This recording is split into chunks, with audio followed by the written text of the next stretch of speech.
This program is brought to you by Pussy Magnets. Put a midge on your friend with a pussy magnet. Welcome, my lovely lumps. Or should I say lovely labs? I'm so thrilled to have you here in the Labia Lounge to yarn about all things sexuality, womanhood, holistic health, and everything in between. Your legs. Can never help myself. Anyway, we're going to have vag loads of real chats with real people about real shit. So buckle up. You're about to receive the sex ed that you never had and have a bloody good laugh while you're at it.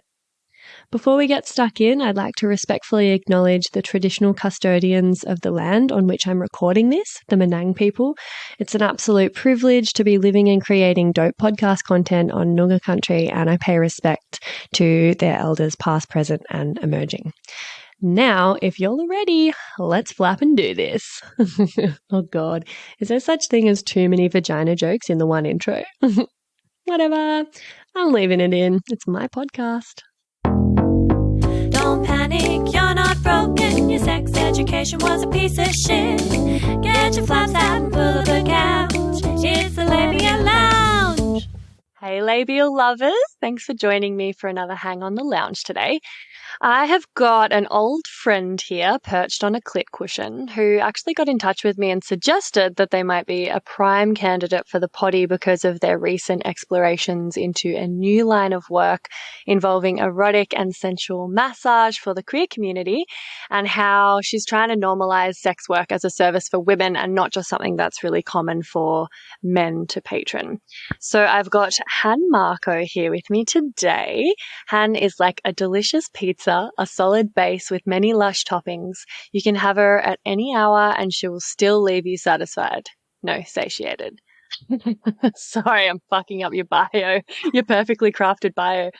A queer creatrix who is a self-proclaimed hype gal, an entrepreneur, breathworker, photographer, and rapper. She really is living her best life.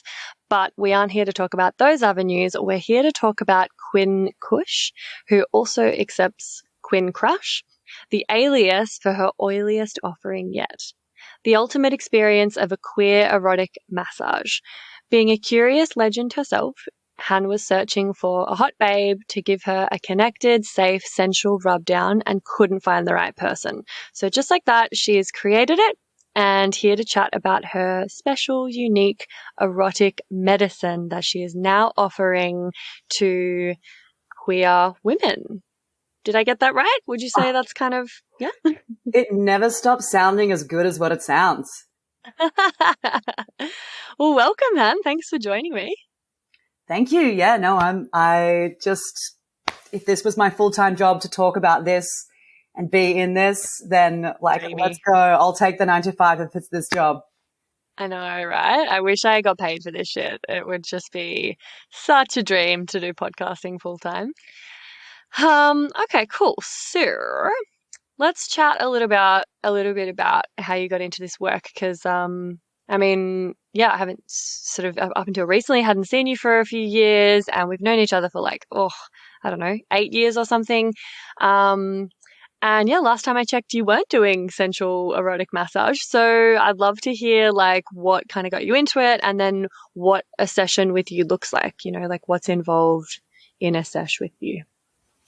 Awesome. Thank you.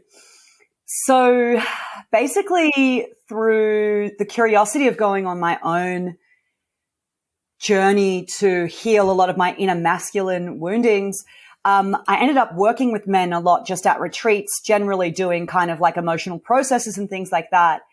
And I ended up just seeing men so deeply and seeing them in their emotional process and seeing them desire to do the work on themselves. And it sort of just totally flipped my radar around my, I suppose, stereotypical lesbian man-hating energy that I did have in certain ways. Although I had lots of male friends, it was like seeping out sideways. And men would say that to me. They would be like, they'd come over and they'd be like, "Hey, Hannah, it's me." And I'd be like, "Hey, Josh." They'd be like, "It's James." I'd be like, "Sorry, John."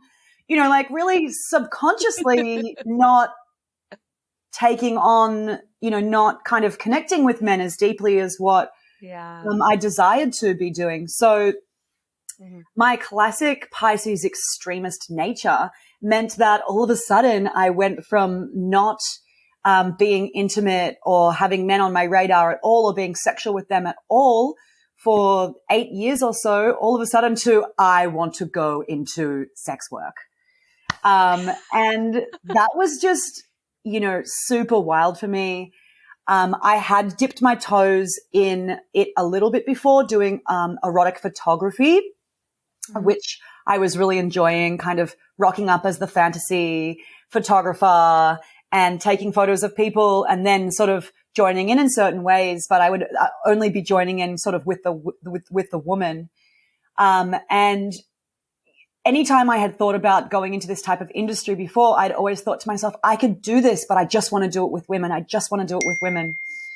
And I did go in and do it with men. And that was actually just so healing for me because I got to see what happens when men kind of are so armored up and have this big sort of persona of like, I have to be a man.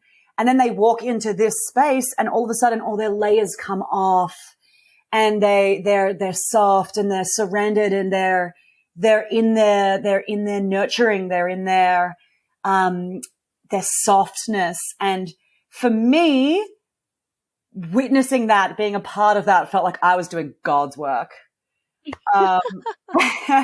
So did that for a while, and then just. So was that like a erotic massage for men, tantric massage? Like, what did that look like? Yes, Because when you say sex work, obviously that's broad and can mean a number of things. Yeah, I mean, I definitely was just having to dip my toes in it. In terms of the erotic massage was kind of the first avenue for me because I love touch. I love giving touch as much as I love receiving it. So for me, it kind of just felt like, all right, I'm giving this massage. And yes, there's a sexual element to it, but people don't see the deep healing that is involved. They just see this one part that is kind of, touching a cock at the end and what's that? And oh my God, that's so out there. But 95% of it outside of that is connecting, communicating, holding space for men who don't feel seen in their relationship and feel this impending continuous kind of model that they need to be in. And being in this space with me, especially being more of an alternative person, which I didn't know if that would work in the space or not. I'd always thought to myself, well, I don't look like what a worker would look like. So how can it be? But me just being my authentic self, is more than this depiction of what this societal kind of, sex worker or really feminine looking person kind of is. It's just been me repping my authenticity, and that's just brought me so many clients because people are actually desiring that. They want that authenticity, they want that intimacy. So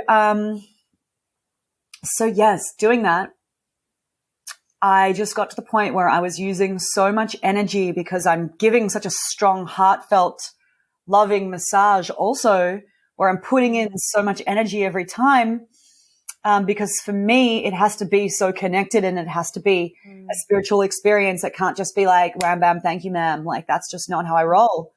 And I think that's also sort of the beauty of going into this industry in my 30s. It just means I have to do it in a certain way of integrity. Otherwise, it's just not going to work. So I found that being in the parlor and moving my body so much, working so much, and being kind of this real dominant energy and holding a lot of space for men, in the same breath, I was just like, where is the fucking hot, strong, dominant lesbian that's just going to do exactly this to me once a week? Like, I will throw down $500 fucking dollars. I will throw it down for you for me to just be able to flip and be in that space of being held.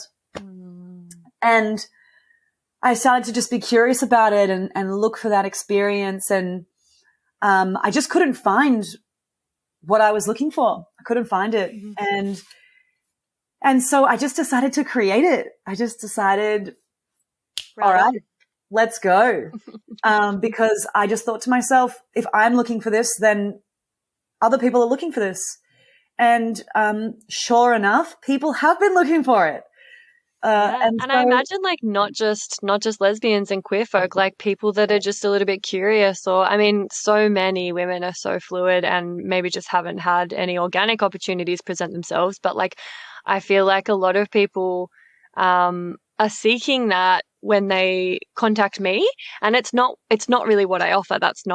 It's not the same thing with yoni mapping. So now I've got you to direct them to, because sometimes they are just craving like a bit of exploration. They're curious. They want that hot lesbian experience, and to just melt and surrender and be held in that, because it's also quite safe and nurturing at the same time. So I feel like you've got a massive market, and there's not a lot of people offering it.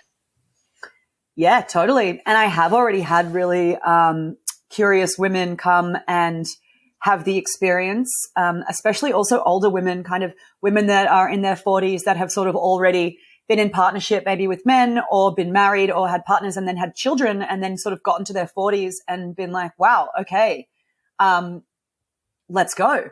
And so because of that, they're sort of already willing to just be like, let's go. I see this. I want this. You know, I'm willing to look for this with a practitioner. And so, yeah, I get such a range of people. I get a range of, the thing with women also specifically as the clientele is that women are geared more naturally to be in sort of these roles of nurturing, these roles of service, these roles of giving. So I'm seeing a lot of women who are also other sex workers, who are social workers, who are psychologists, who are mothers, all of these people who are in these huge roles of service, and they actually just really want a place where they can unapologetically receive. Yeah. They can actually have the experience of just fully having the permission to receive and to surrender, and for something to just be about them. So I'm seeing that a lot in the experiences, which is really cool.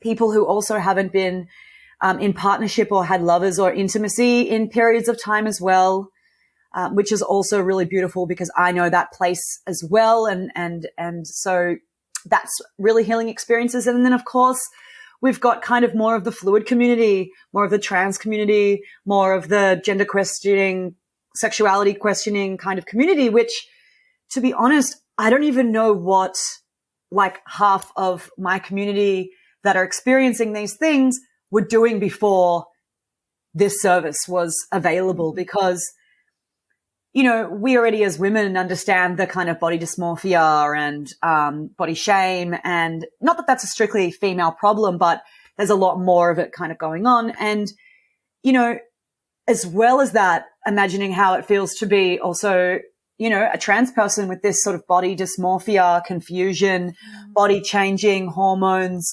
energy. And then imagine if thinking about those types of people wanting to connect with other people and desire intimacy, and just think about what those conversations sort of have to be on Tinder and on Hinge, and how difficult it would be to create safety, and how much more energy it would create just to desire to be witnessed or be held or be sexual. So for me, this is it's the dream platform for people to be able to be witnessed in their body, in their new sexuality, in their new gender, and just being able to, see themselves in their new version, feel themselves in their new version of self, and just be able to reprogram and recreate safety in their body, because, you know, as much as I do, that's just kind of all we are looking for, and one of the pillars of not just existence, but sexuality. Mm-hmm. So what does a session kind of look like? Because I've got a bit of an idea in my head of how this would roll, but I'd love to just get the walkthrough of what's involved, so people, you know, who might be curious know what to expect and can feel into whether that feels like something they're interested in doing. Awesome. So firstly, I always offer kind of like a suss the vibe chat, which is that we get to sort of meet face to face for 20 minutes, not face to face, online for 20 minutes, and kind of just feel each other's energy. Because for me, you know, I need to know this person's intention, feel this in person's intention, and just connect with the person that I'm going to go into this kind of intimate experience with. So I offer that all the time because that's what I would desire. So that happens. And then we book in the session. We get kind of clear on what is the intention of that person specifically. So if their intention is fully just to receive, then, you know, it can be kind of a little bit more of the one-way touch. But basically that person would come, arrive, we would chat, we would hang out, we would figure out what that person's intention is. And there's different intentions for different people, obviously, depending on what they desire. So there is a default sort of package which can then be co-collaborated between us because, you know, obviously I'm not going to do anything unless that person wants to do that thing. And we just discuss it together. We figure it out. It's sort of this co-collaborated organism. So the person would come in and then we would just discuss their intention. A lot of the time it ends up being that that person is naked and I am naked and they kind of lay on the table. We do a bit of a meditation and open with kind of just really creating more safety. Again, this whole time it's us getting to know each other and really putting in the conversation around, well, you know, what is your boundary? And you can, you know, that can always be changing. We've kind of got the green, orange, red method in there too. Yep, this feels good. Oh, okay, this is starting to feel a little bit something. And then red kind of, you know, completely hands off. So that's in there. And then I actually just love massaging. So the massage starts and it's the depths of it is actually quite spiritual. There's a lot of tantric practice and tantric work in this, although I don't kind of openly express that as much just because I want people to feel my authenticity before I start using kind of this spiritual lingo, because I also know that unless that has really a really grounded feel to it, people are, just question people's authenticity in it. So I would say there is a lot of spirituality in this practice as well, a lot of erotic trance, a lot of really connecting with something deeper, which can really activate that kind of the godly essence of sex. So in saying that, this is not penetrative sex in any way. I actually don't do that. There is, so it starts off just with the massage, and I use kind of hot, sensual, sexy oil, and there's a really nice playlist. It's not just kind of normal massage music of just like ding in the Tibetan mountains. It's much more me. It's much more bassy. It's, it's really a part of creating that portal. Yeah, a fully immersive experience that's going to be quite transportive and beautiful. Okay, so but you said you don't do anything internal, it's all external, so like vulva massage, clitoral, labial, but like no penetration? So yes, so there's genital play, there's clit play, there's inner labia play, but not penetration. It's much more. There's also breast massage, chest massage, but it's very explorative and curious and really attempting to just breathe through and move the pleasure and the eroticism all through the body and take away this kind of focus of the orgasm and focusing on that and losing our attention in it and thinking obviously that is just the thing that we need to focus on. So it's much more seeking pleasure and moving pleasure all through the body all the time instead of this focus. And so that's also given to the client and is very helpful. Also, again, in the permission of, okay, cool, I just don't need to think about this. It's just going to be there. And also with kind of, because I am naked as well, which is, I think, probably the biggest difference between, you know, what you would do and what kind of the sexological bodywork community sort of do, is, you're clothed and a practitioner. And in my regard, I am still doing very deep work, but because I suppose I'm working in more of the grayer area of defining myself as a sex worker, even though I feel like it is so much more than what that is, there can be two-way touch there. And in saying that, I kind of still guide that person as well. So there isn't sort of this, worrying about the other person, because this experience is truly a devotional worshiping act to that person, to the client. It's about me because I'm there, because I'm the guide and my body is there, and I'm kind of being the antenna to tap into this godly experience and be able to be a witness and to be able to, just blend that experience with that person and create that safety. But it's about the person. So there is two-way touch there. Sometimes there is more two-way touch there depending on what the client desires as well. I've had a lot of trans women come, and trans women really also just want to feel the lesbian experience, not just experiencing it with me, but experiencing it as themselves. So there is a bit more two-way touch in that experience. But otherwise, the session can be whatever it wants to be. And I just sort of invite that person to really speak up and use their voice in what they desire, again, as a space to re-navigate and re-educate ourselves on the fact that we can ask for what we want. Totally.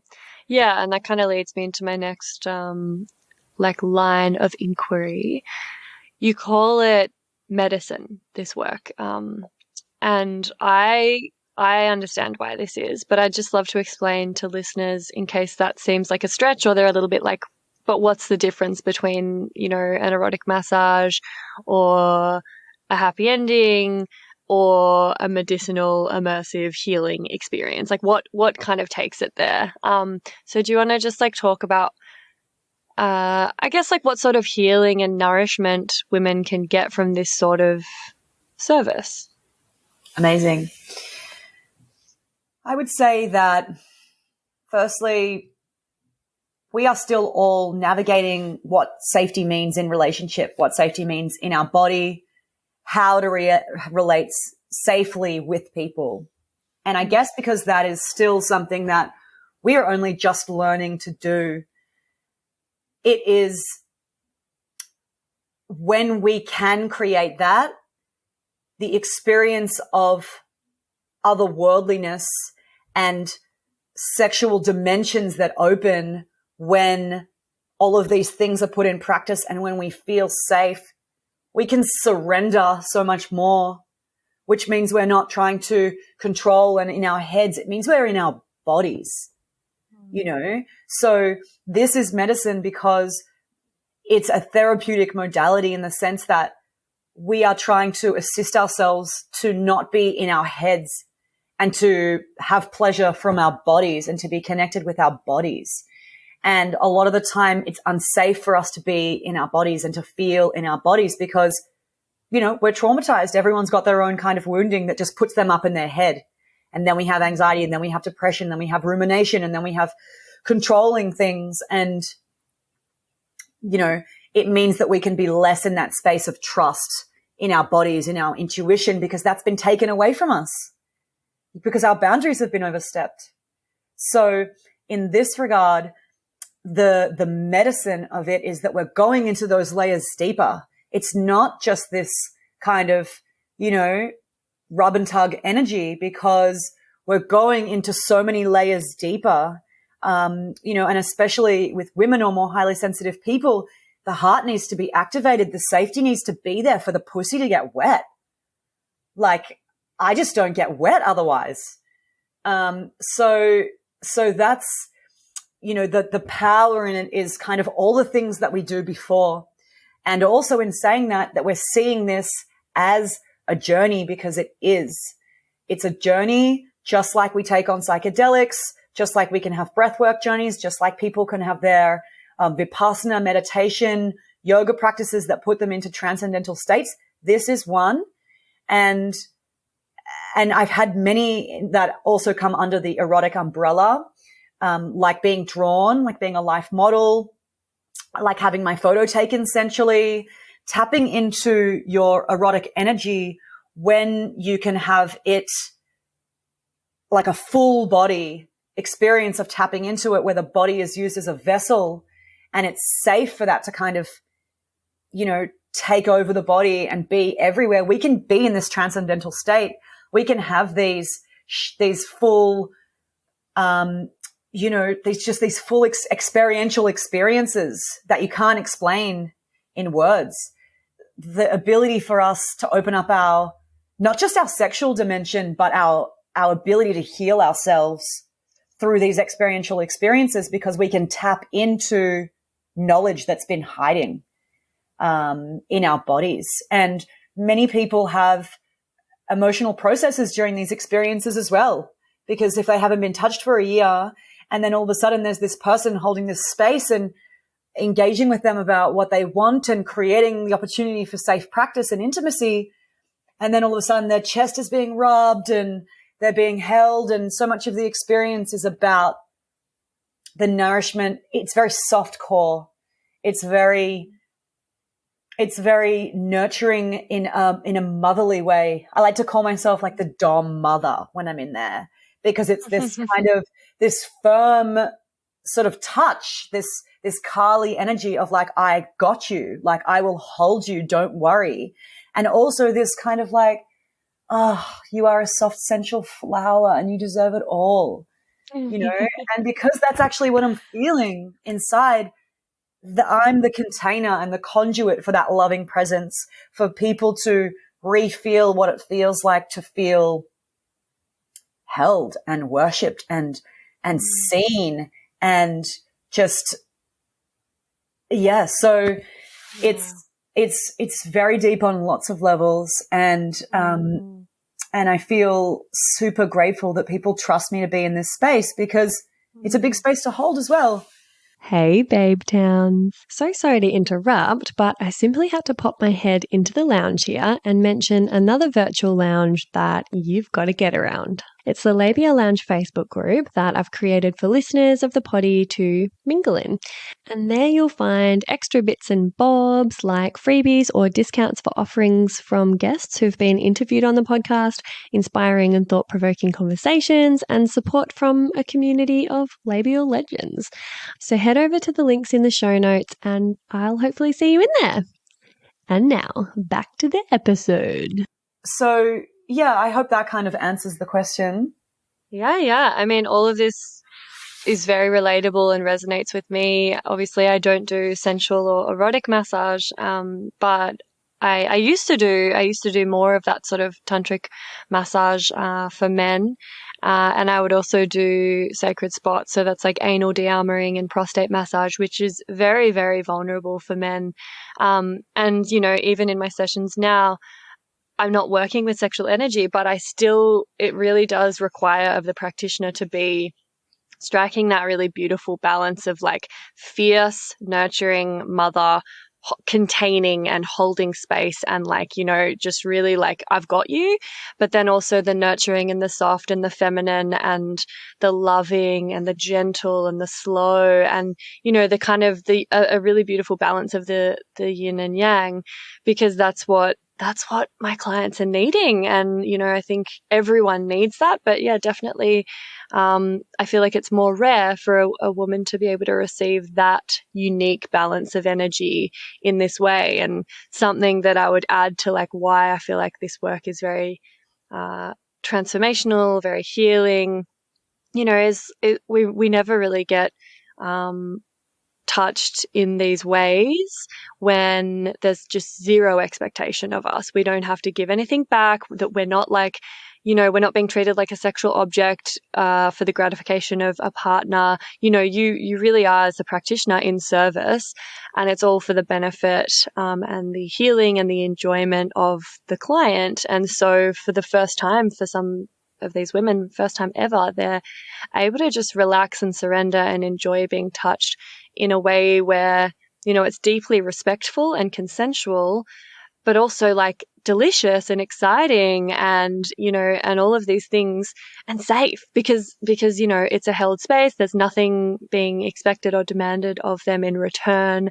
They don't have to be in their heads thinking like, oh, what's actually going on? Is this crossing a boundary? Do I need to give something back? Like, generally in even just a really beautiful, safe sexual scenario, there's a back and forth, and there's still a little bit of like, potentially being in our heads and processing what's happening and then what needs to happen next, or what we're planning on doing next, or how is this feeling? How are they feeling about what I'm doing? And there's just more going on. So it's really cool to just like be in, this deeply receptive, surrendered space, and know that you're held, know that every expression that comes out is okay. And I think that in itself can be so nourishing and healing for people. And then, to kind of expand on that, something my clients get is, practice at sort of saying no, or knowing their boundaries, or knowing that it is okay to like press pause or stop or change tact, or it's just something that a lot of people don't do in their day-to-day lives or in their sex lives, is kind of practicing with their no or their boundaries, or, really exploring consent. And I think that that's also something really cool that, I'm assuming you kind of provide for people as well, which might be new for them. Yeah. And, every time I talk about being in this space, I talk about how when you go into the sexual arts, either firstly as a practitioner, but also as a person on the other end, you're in like sex university, being a worker myself, and especially going through all the work with the men, which, I probably did it for about 6 months, but, you learn all your boundaries there. You go through all your own sexual shame there, what am I really doing this? Like, you really have to step up into the work if you want to look after yourself. And, I feel really grateful that I came into it sort of in my 30s as well, because it sort of meant that I haven't really, there haven't been as many boundaries that I think have been crossed within me as opposed to other people. But also just that this kind of loops into so much of what your underlying values of the podcast and the work that you do, which is sort of reprogramming and re-educating people around sex, because we just have no idea. And I kind of wanted to just open another thing that I've sort of been doing since doing the erotic massage, sort of in a more personal aspect. We're definitely going to get to that. Oh, yeah, cool. Don't worry, I'll ask all about it. You're jumping the gun. I've got all these questions, Han, and you're just like racing ahead of me. No, I want to make sure we get time to do my segment. So let's do Get Pregnant and Die right now, before we change topics. That seems like a nice little way to, pivot and segue. Do you have a story about your sex education that you'd like to share with us for this segment? Don't have sex, because you will get pregnant and die. Don't have sex in the missionary position. Don't have sex standing up. Just don't do it. Promise? Wow. So, I mean, what sex education? It definitely wasn't there. But yeah, I suppose the most challenging thing for me with regards to sex education was that I feel like there was just never an understanding about choice. I remember being in a scenario where, 14 and everyone's kind of asking like, have you done it? Have you done it? Just about, fingering and head jobs and all these things. And did you do it? Did you do it? And I was like, oh no, like I haven't done it. I guess I'll do it. Like just no thought to it at all. Wow. No thought to even the person, kind of just had an experience, gave this guy kind of, like a blowjob. It was just very 14. Yeah. Scared? I hadn't even kissed anyone when I was 14. I was so scared of all that stuff. I mean, I felt pressure. I felt like it was like it was like trendy. I felt like it was just what I had to do. I felt pressured to do it. That's right. Even though there wasn't sort of as much physical pressure from him in any way, well, kind of there was, but more I felt the pressure of doing it, and that I had to peer pressure to do this, to be a part of the posse. Mm-hmm. And then a group of women ended up and then some people of friends of the person that I actually did had the sexual encounter with the guy. So I told some of my friends, and my friends actually told their parents, and then their parents sat my mother down when I was 14 and were like, "Oh my God, your daughter has been giving out blowjobs." Fuck off. Those cunt faces. I can't believe that shit. They peer pressure you into sucking a dick. My poor little tiny queer queen had to suck a fucking dick at 14, and then they've gone and played you like that. This is devastating. I had braces Fuck and those everything. guys. High school sucks. It was really a whole thing, and it was super traumatic.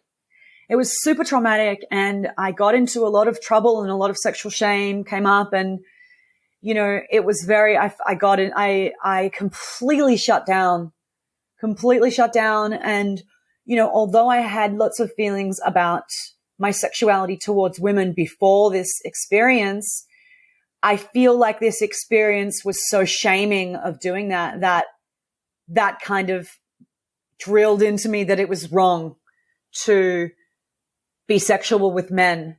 So, whether that was another layer of my non-desire to, be with them, that could be a layer there as well. So in terms of my sex ed, none. In terms of my biggest kind of sexual non-choice, and then kind of, slut shaming experience of being younger with sexuality, that's kind of the biggest fracture that I would sort of remember. Oh my God. Awful. Thank you for sharing. I didn't know that story. That's fucked up. Yeah. And unfortunately, probably pretty common stories similar to that. It's just, man, kids are fucking assholes. And I think it's just like the parents wouldn't have thought that. They would have thought like, well, we're telling the mother, we're protecting them. This needs to be addressed, and potentially there could have been a better way of doing that.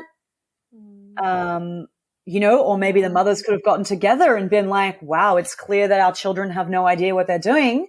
Let's start our own kind of parent sex ed group, which definitely would have been a high frequency decision. Yeah. It reminds me of a story, a girl that I knew who in high school, I think was pressured and kind of showed her boobs to a guy.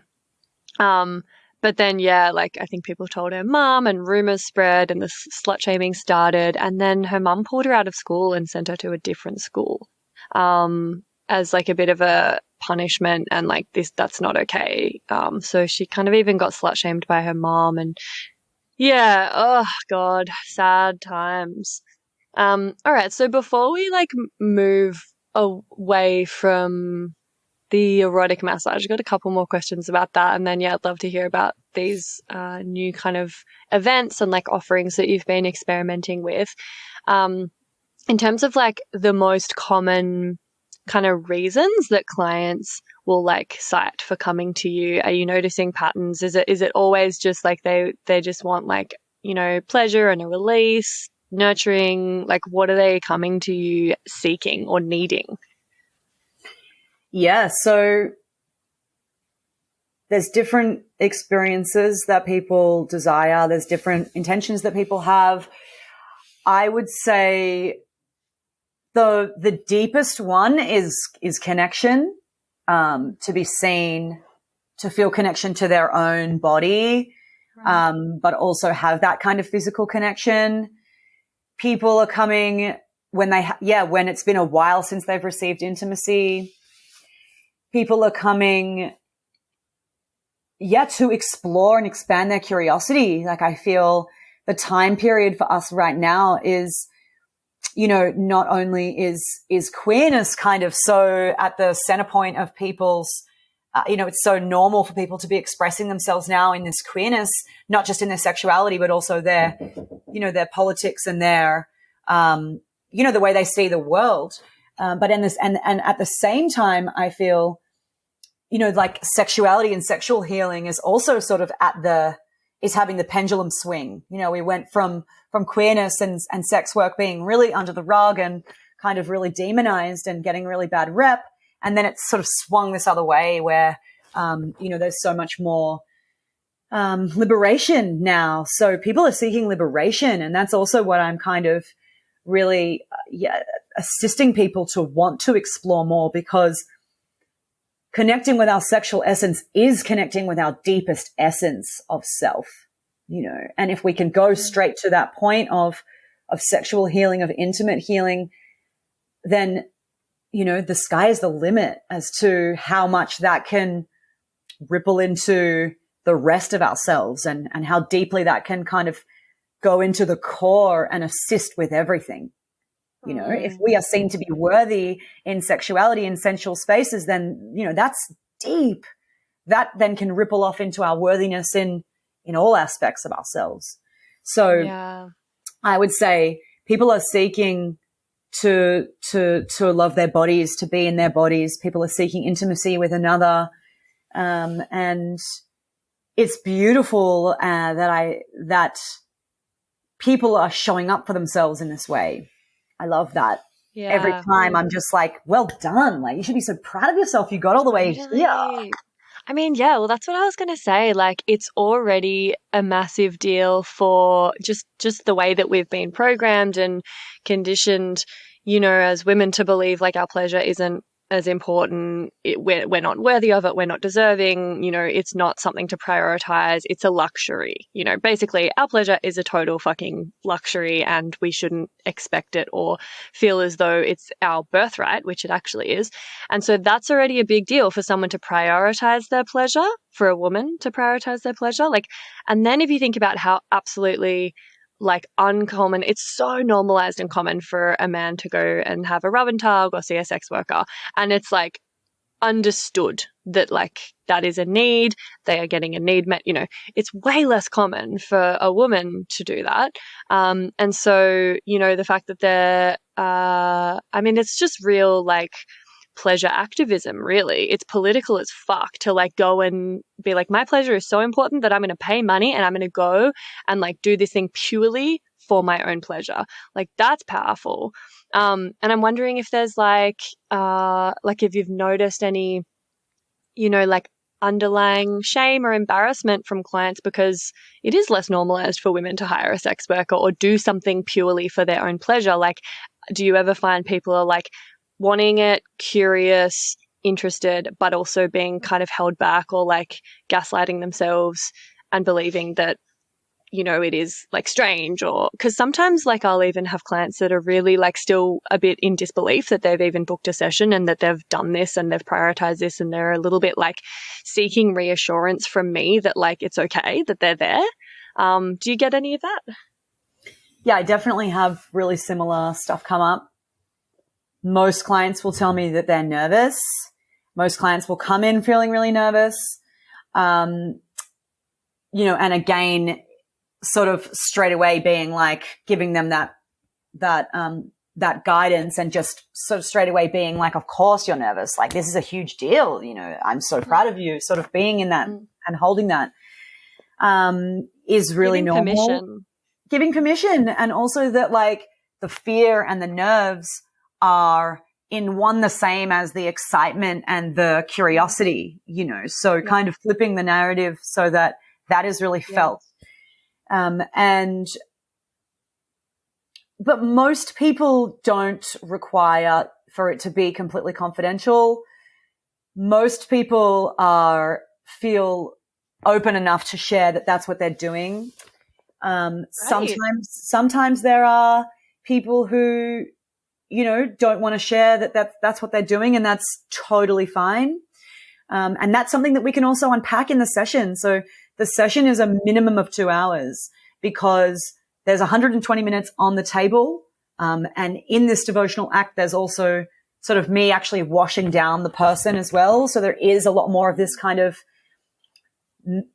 deep methodical, more like Ceremonial, ritualistic aspect that's also in there too, because for me, it's like people also just think, sex, this is just going to be really what our perception of maybe porn is. So really just reshaping that intimacy can be so much, and that it's so nurturing and sensual to wash someone down and to be washed. And we wouldn't even think of that. And so for me, it's kind of these more smaller acts, these more behind closed doors. Totally, exactly. That really need to see more of the forefront. I get more limelight of when we talk about sexual healing, when we talk about sexuality, because it's just so multidimensional. And we can start slow and build it up with ourselves, and just start by receiving beautiful acts when we are naked or so yeah, that. And then there has to be so much time to talk at the beginning and so much time to talk after, especially because of the nature of the work. So those things can also be unpacked before and after as well. So I would say it's so much deeper than kind of just coming in and having the experience, because all of those levels of uncomfortability or uncertainty or confusion can sort of just really have that space to breathe and be really validated, and just be then transmuted through the time that we get to have to each other, and the continuing of the softening into the experience. So yeah, I would say it's actually been incredible, because people are just actually not feeling that ashamed of coming. I would say the higher percentages of people go back to their friends and they're like, guys, I just fucking had this. Like, let's go. Yay. Yeah, amazing.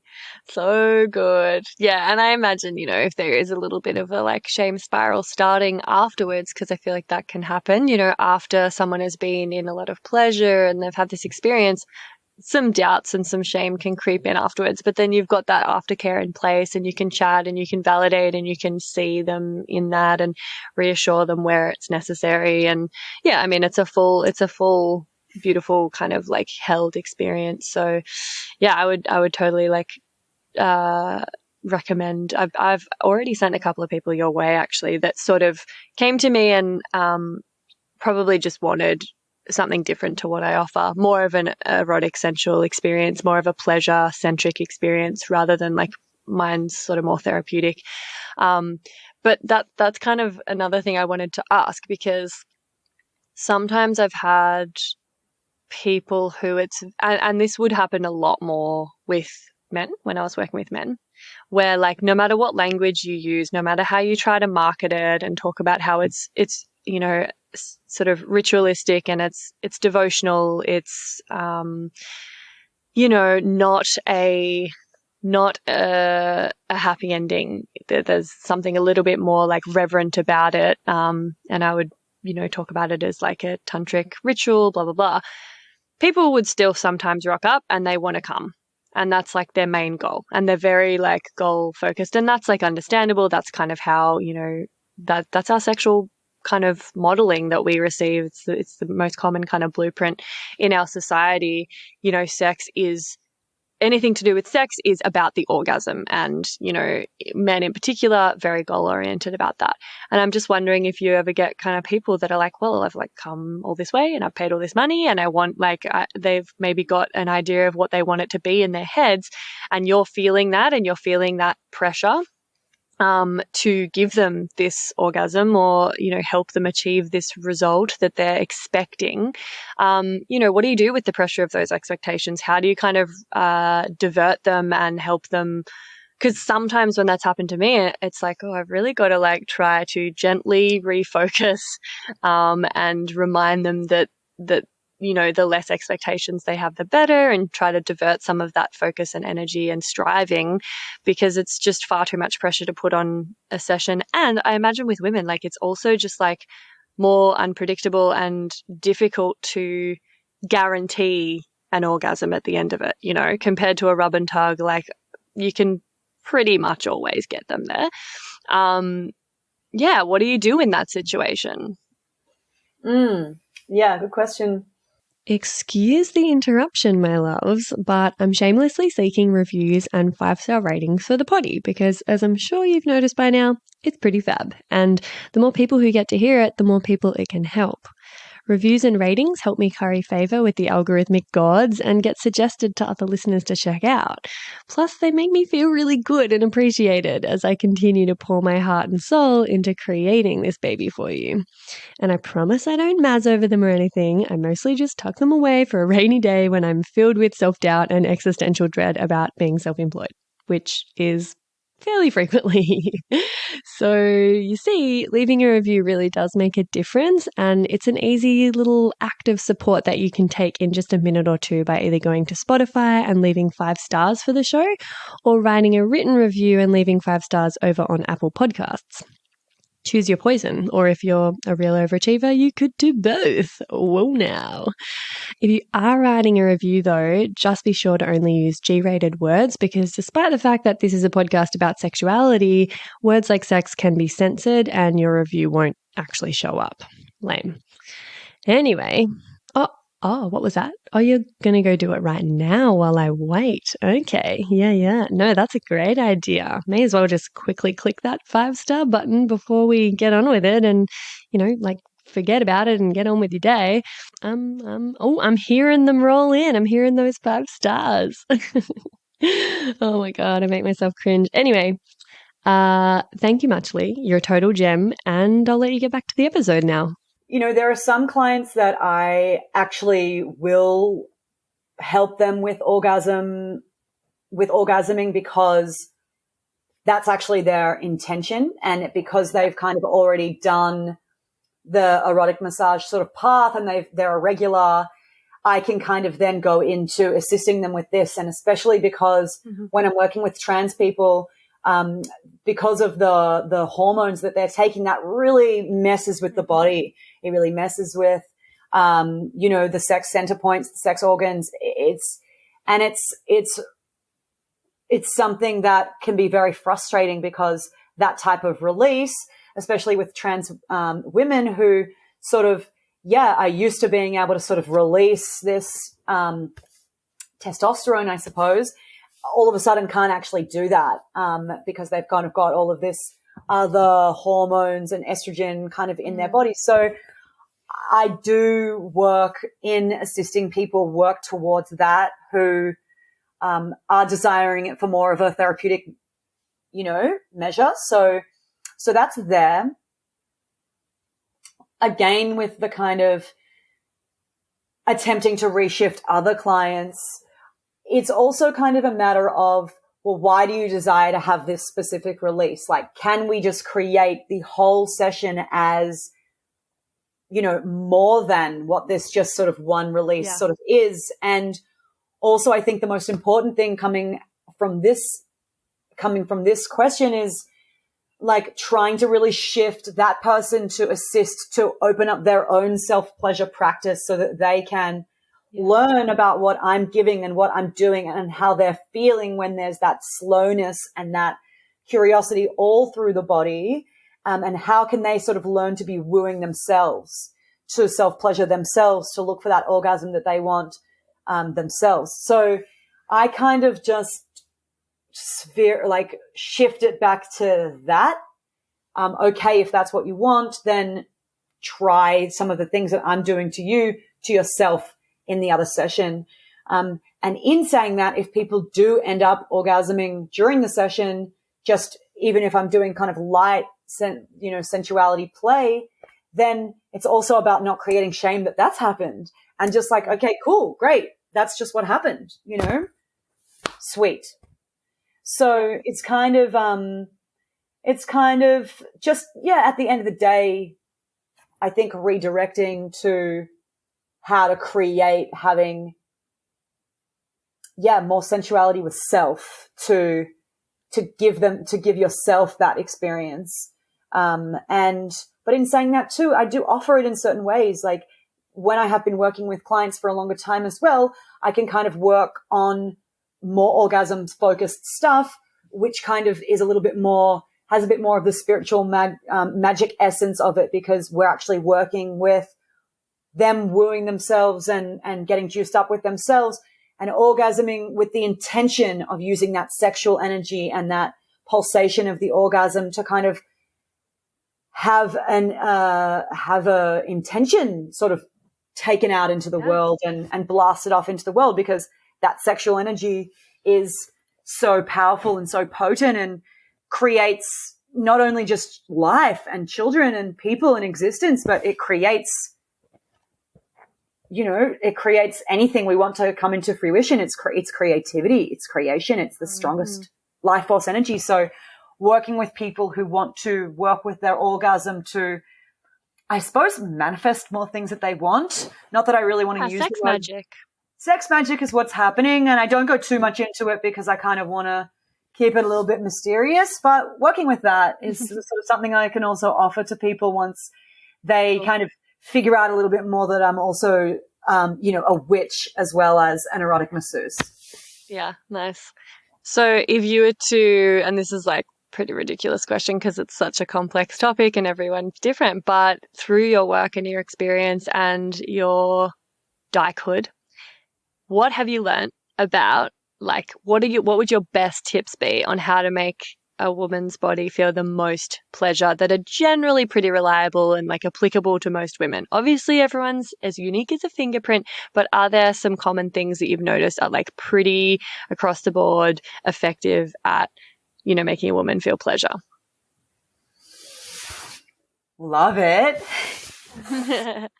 Yeah, I guess just continuing on what we've been talking about, that safety is number one. Cannot go anywhere without it. And I think a lot of people really miss that. Inside of that, there's so many layers to what that is. The physical environment of safety, the letting people know what's actually going to happen so that they're aware and they're in control. Again, like at the beginning of the session, when I'm kind of with this person or this woman, it's sort of, I'm telling them how much of an honor it is to touch their body, and that I'm so grateful that they have trust in me for doing that, and that I'm so proud of them for showing up for their pleasure, and actually just, reassuring them of all of those things, again, just creates so much safety. And so that is just first and foremost my number one. Again, the environment for me is also really important. The heater is on, the candles are on, the music is on. It's a conducive environment to activating, not only on a spiritual level, but also on that physical level, feeling warm, which means you feel held, which means you can feel more open. And so, also in the body, just the slowness, it's not straight there. It's the build up, it's the tease, it's the going close, seeing how it is. It's very intuitive as well. There's kind of not only, again, one fingerprint every time. Everyone's body is completely different, and I have to be really focused on connecting in with my intuition and connecting in with the trust of myself and that person to know where is okay and where is too much. So being in that, and again, it's not just about touching these erotic zones. Oh yeah, I'm gonna get the tits and the pussy and all these things that are kind of just more what the outside world sees it to be. But again, just using like the fingernails to just stroke, and the ears, and just even just holding the neck, just holding, and stroking, and kisses on the forehead. It's all of these more maternal acts of meeting the woman in the way in which they probably give love, and it not needing to be sexualized. Also, like the way I'm holding that person is just, the sessions can also just be non-sexual. Like I do the cuddle sessions, and I'll still just be holding people, holding their hair, holding their neck, massaging them, and kind of all of these things that don't even need to be sexual, but just are intimate. Yeah. When those things are put inside of the sexual experience, the sensual experience of the erotic massage, it just levels it up. It just ups the whole game. So beautiful. Yeah, I would just say it's a lot about the slowness and being intuitive with that person's body, listening to that person's body, and kind of being in the flow of them and that. And I have the beautiful opportunity of just being able to focus so much on them, and giving them that permission to fully just receive and be in it means that also they don't feel like they need to pop into their head and touch me and get confused. So that's, again, that permission of unapologetic receiving and getting that woman to be in the safest place possible, to just be like, she's told me that I can just enjoy this, and so therefore I can. So you're just not in your body, not in your head, you're in your body. So I would say, again, having that woman, getting that person to be in their body instead of in the mind is going to create the most amount of pleasure. And it's just like, I just roll my eyes so much because I can't even tell you how many times like people ask me like, oh, they find out what I do for work or they get me on their podcast and they're like, all right, give me your like top 3 best tips and techniques for like making a woman come, or like women's pleasure or something. And they want techniques, they want moves, you know, they want to know, press this spot and rub 3 times this way and then spit. Like, it's just, and I'm like, it is not about technique, honestly. Like, I know it sounds like a wanky answer, and probably they're rolling their eyes right back at me because they're like, bitch, just give me the clickbait. Like, give me the fucking like quick magic bullet, one size fits all solution that we all, you know, are after in this culture of instant gratification. And I'm like, there isn't one. Like, fucking, get embodied, get intuitive, like listen, slow the fuck down. Like, it's not about technique at all. It's about all of the things you just spoke about: context, environment, safety, energy, like consent, respect. Oh my God. Anyway, so I love that. Because the thing is, once all those things are there, you can touch any part of the body, including the pussy, and it will feel like you've got the technique 100%. Totally. Like all you do is just stroke up and down the body or the pussy, and it feels like an orgasm in itself. Yeah. You know? Love that. Mm-hmm. Yeah. All right. So I would love to get a TMI story out of you, and we'll do that segment. And then I want to hear about the Queerotica or culture nights that you've been organizing, because that sounds very fucking cool. So for TMI, do you have a juicy story for us? TMI, we love it. TMI, we love it. TMI. So the first thing that came to mind when I thought about the too much info story was I was about 21 and I had a girlfriend at the time, and we were kind of out partying at a gay night, and all of a sudden I felt very lightheaded and felt like I was going to faint. So we went home, and my partner ended up kind of going down on me, or we ended up just getting sort of sexual, to help me from feeling like I was going to faint. I really needed to get some. And my partner kind of went down on me and ended up finding the top plastic that you would like click and open off of a tampon inside of me. I know. And so that had obviously been just inside of me for probably a week, because I hadn't, that was when my sort of period had finished. And so I guess the too much info is just like, I suppose that is something that could happen to people, but also that it just kind of came up in sex, and I definitely felt a lot of shame and confusion and was like, oh my God, what is that? But yeah, also just so grateful that I had someone who was exploring down there to sort of find it. Otherwise it could have just ended way worse. And So I guess my too much information is sort of just being more aware of the things that we put inside of ourselves and just sort of, navigating that in a way where it can kind of just happen to any person, and how just absolutely gross it is to and was to just have this piece of plastic living inside of me that so easily just ended up in there. Yeah, I mean, I hear stories all the time about people forgetting tampons up there, but I haven't heard about the little plastic bits, so that's a new one. Thank you for sharing. And just before we wrap up, because I want to make sure we have time to hear about your new kind of sojourn into, actually, I don't even really know what that word means. Let's just chat about Queerotica occulture nights and like how, I want to hear about how you've been doing these I don't know much about it, but like live erotic massage rituals that are more like a way to display like safe expression and exploration of like intimacy that's, nurturing and gentle and held. Like, lay it on me. Talk to me about these things you've got going on. Amazing. So this is just lighting me up so much at the moment. It feels like this is just really a way to be able to share the types of sessions that I'm having just one-on-one on much more of a larger scale.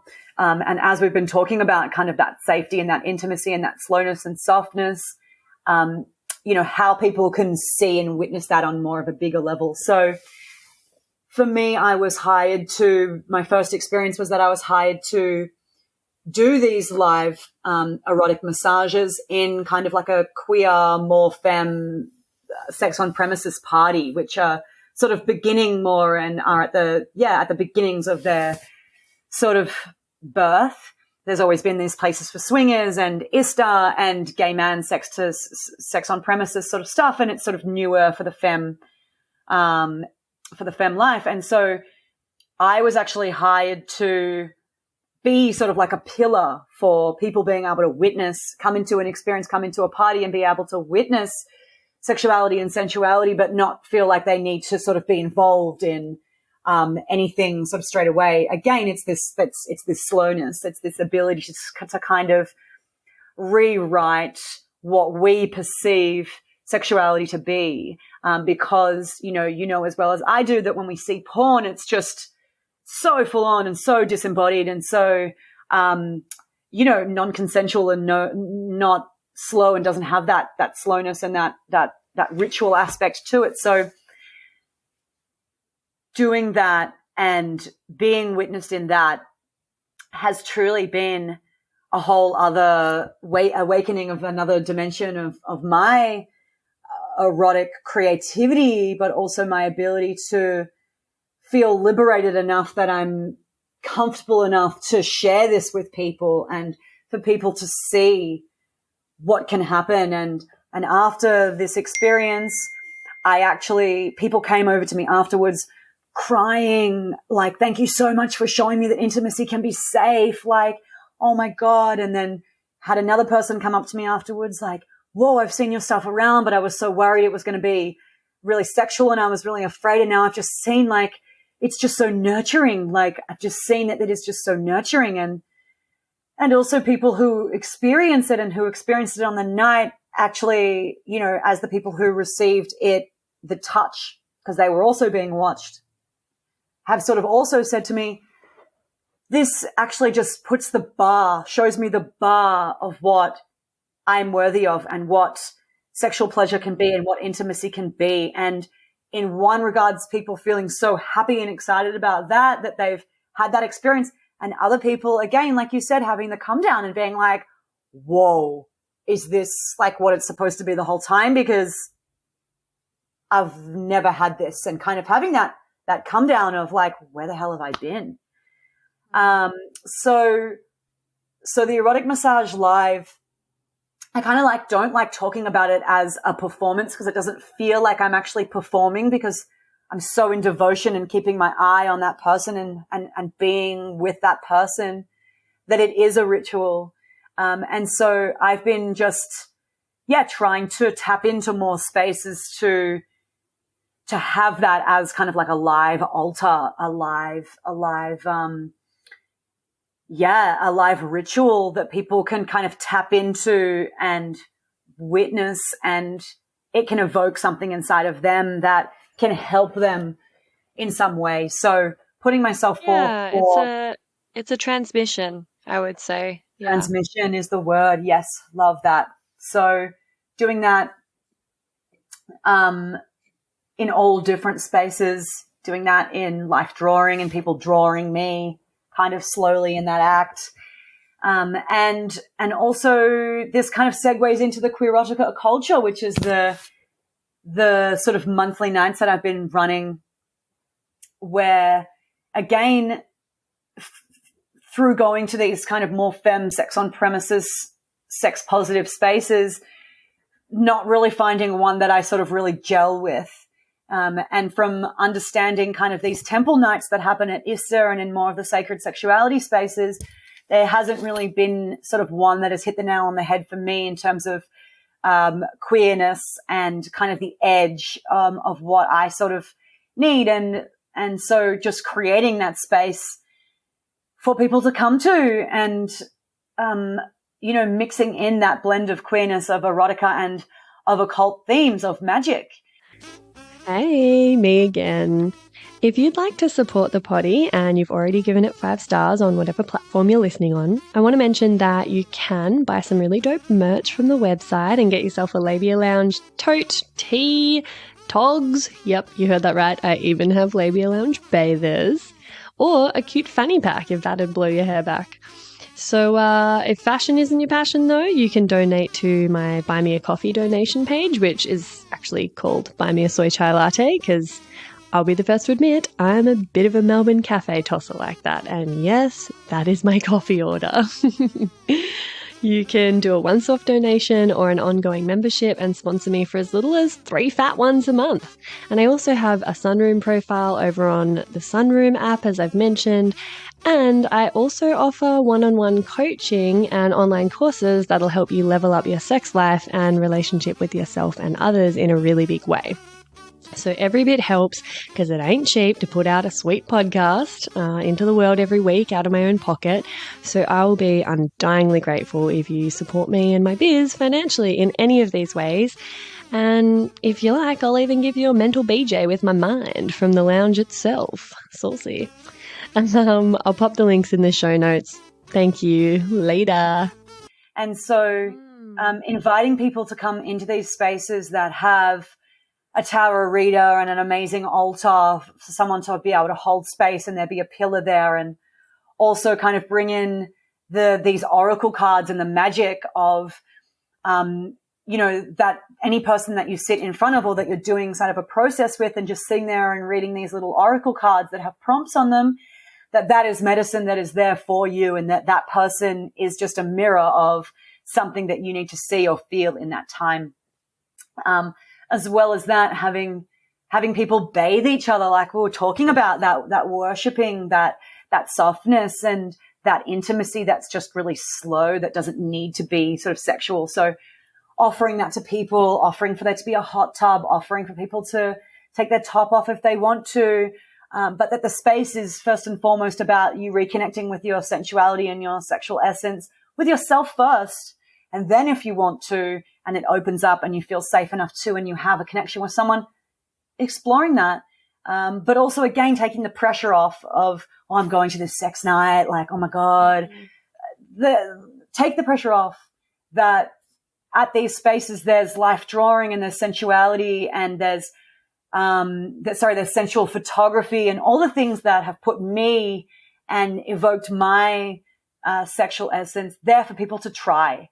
So those things are there for them to get in their own eros, they get juiced up themselves around other people that want to do that, and invite people to practice erotic massage or sensual massage with people. And so, this place is for not only people who already identify as queer in their life, and also partners who are looking to kind of be in erotic spaces with their partner and other people, but also people who are worried about identifying as queer or don't feel that they're queer enough. Like, everyone can be queer.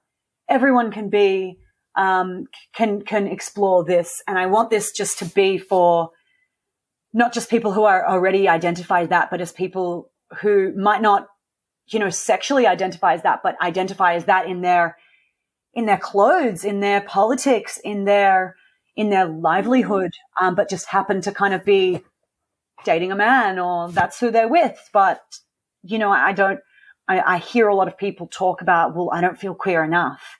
And I'm not exploring with queer people, so therefore I'm not queer. Like, again, queerness is pleasure activism, just like you said. It can be anything that you want it to be. It's just not about seeing things as good or bad or right or left or,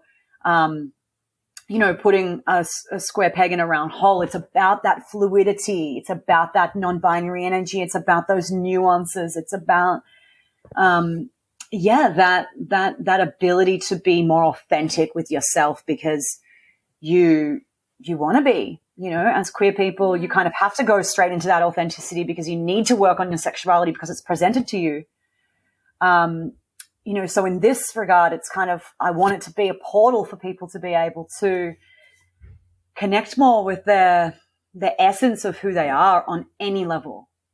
Amazing. So that's there.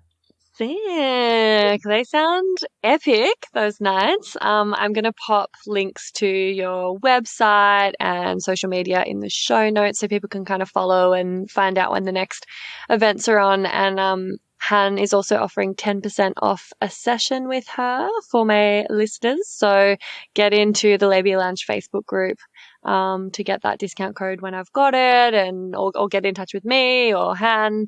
But yeah, amazing conversation. Thank you so much for coming and having a yarn with me today, Han. Love it. Thank you. Thank you for holding such a great space. And I love talking to other practitioners or people that are in this industry, because it's just the absolute best. And because of that, I feel so just instantly connected to you and comfortable. So thank you for just being so curious and for giving me a platform to share this and myself further, because it really is God's work. Right on. Fuck yeah. See ya, everyone. And that's it, darling hearts. Thank you for stopping by the Labia Lounge. Your bum groove in the couch will be right where you left it, just waiting for you to sink back in for some more double L action next time. And in the meantime, if you'd be a dear and subscribe, share this episode, or leave a review on iTunes, then you can pat yourself on the snatch, because that, my dear, is a downright act of sex-positive feminist activism. And you'd be supporting my vision to educate, empower, demystify, and destigmatize with this here podcast. Also, I'm always open to feedback, topic ideas that you'd love to hear covered, or guest suggestions. So feel free to get in touch via my website at freyagraph.com, or say hey over on Insta. My handle is Freya_graph_YMT, and I seriously hope you're following me on there, because damn, we have fun. We have fun. Anyway, later labial legends. I'll see you next time.